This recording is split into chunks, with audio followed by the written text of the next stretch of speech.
Hi, it's Joanne. As promised, we're going to look at longtail cast on. One of the reasons why you would do longtail cast on is it creates a nice firm edge without being tight that doesn't have a little give to it. There are other cast ons, there are many different ways to cast on, and all of them have their purpose or appeal. I prefer using the longtail cast on for most things, not always, but for most things, because I like the rhythm of it. It's very soothing to me. It's very soothing and rhythmic and intoxicating and hypnotizing to do this longtail cast on. It's a time where I'm not following a pattern. I'm not doing anything important other than just casting on the stitches in a really special way.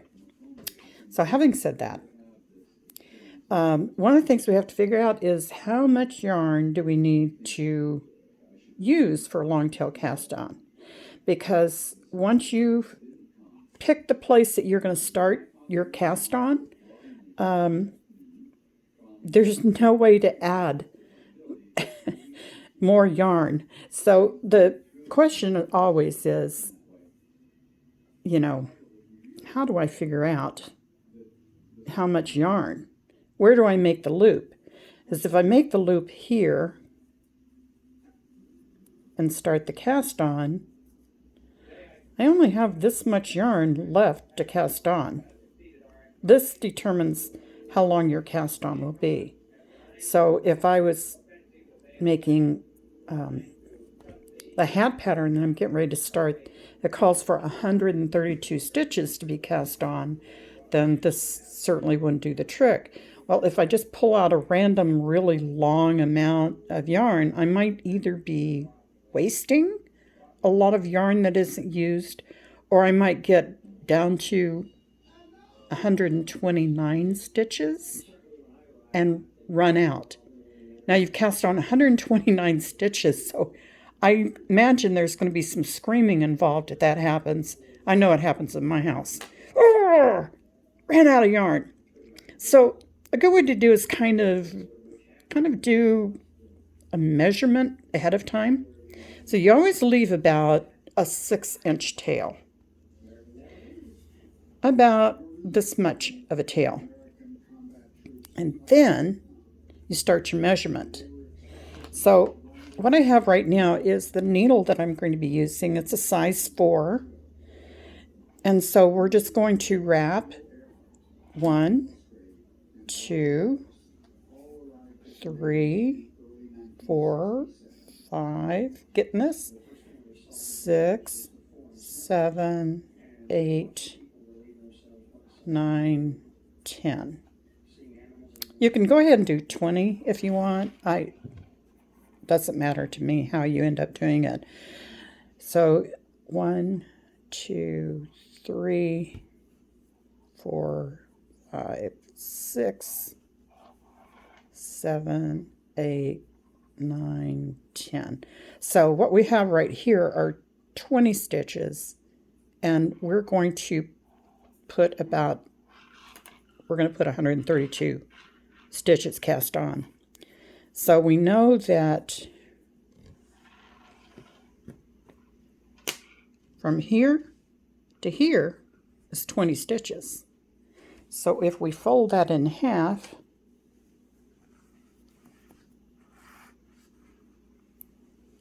here's another 40 stitches. 60,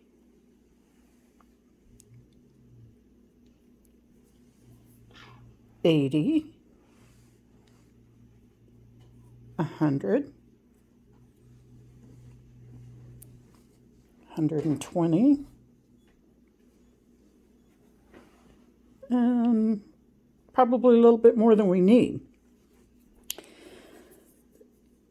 So we're going to put our slip knot right there. Now this is the working yarn. It's coming from the skein of yarn, skein, ball, hank, or cake, whatever it is that you're using. So this is the working yarn, and this is your cast on yarn. Now this isn't an exact measurement. You might have a little bit left over, more than you want to. Might be a little bit less, but you've got that 6 inches extra to spare. So that gives you the ability to add some extra in case you run out. So for the long tail cast on, you're going to put your hand in a position like you're playing cowboys and Indians, pistols, pow, pow, pow, pow, pow, pow, whatever. And the thumb and the index finger are going to hold the yarn, and the 3 fingers covering your palm are going to cover the non-working part of the yarn. So you take these 2 strands, we're going to put it on the needle. Always have the working yarn, the yarn that's coming from the skein, in the back, and then have the other yarn in the front. If not, you put the stitches on there backwards, and when you get to the end of it, you're on the wrong side. You can't knit it that way. So it's just really important that put the working yarn in the back. So we're going to put our thumb and index finger between the 2 strands of yarn. We're going to curl our 3 fingers around on the palm. Take your pointer finger on the other hand just to hold this down so it doesn't slip off. Then you're going to move the needle to the outside of the thumb, to the outside of the finger, and then through. Okay, let's do that again. Hold these down. That keeps it from flopping around all over the place. Hold this down, keeps it from sliding off, and go around the outside of the thumb, outside of the finger, and through the center again. Now when I say outside of the finger, I don't mean way over here, that outside. It's really inside the hand part of the finger. So it's the outside of that piece of yarn that's coming up over the top of your finger. So let's do it again. So anchor your yarn, pull out your pistol, and go the outside, and then through the center. And then just pull it snug. Not too tight. You don't ever want your cast on edge to be too tight. So let's do it again. So working yarn in the back. Put your fingers through the center of those 2 strands. Pull out your pistol and go around the outside of the thumb, outside of the finger, and then through. Okay, now I'm just going to do this silently, if that's possible for Joanne to do, for a while, so you can kind of get the rhythm.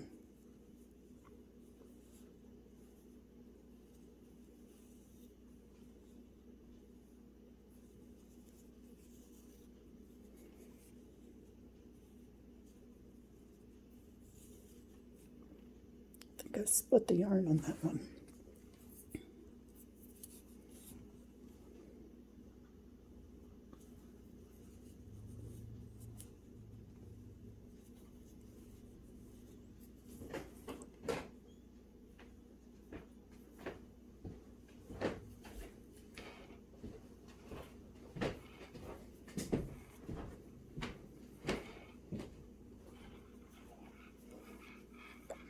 Now, what I would encourage you, if you're going to practice this, obviously, I wouldn't start out by casting on 132. That's just ridiculous.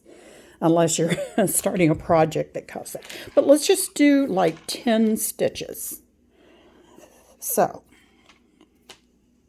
you've got about 6 inches of excess, and then you're going to wrap it around the needle. 1, 2, 3, 4, 5, 6, 7, 8, 9, 10. Okay, so you're going to make your loop right here. You make your loop right there, and oops, they pulled it out just a little bit extra.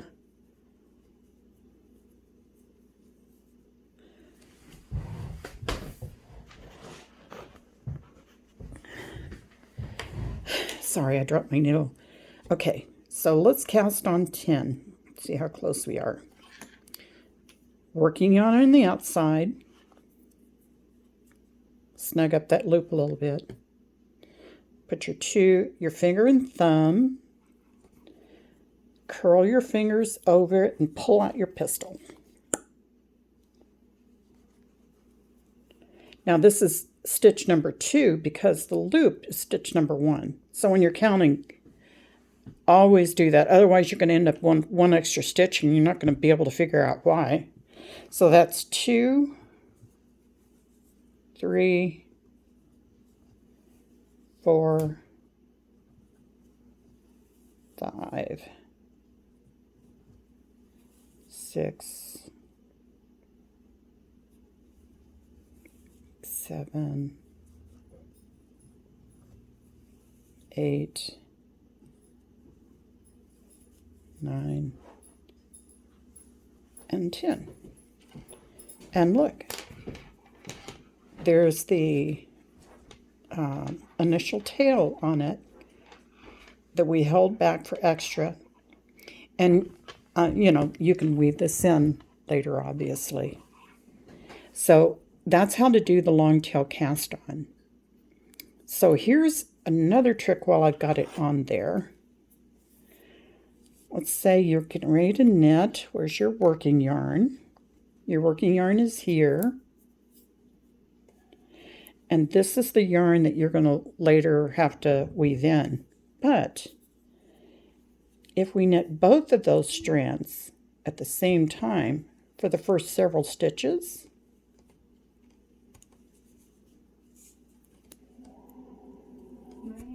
it weaves it in for you and locks the stitches.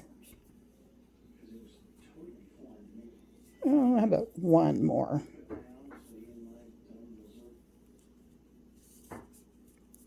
There you go. Et voila. It's tucked in, so you can now cut, not the working yarn, but you can cut the excess yarn off right here.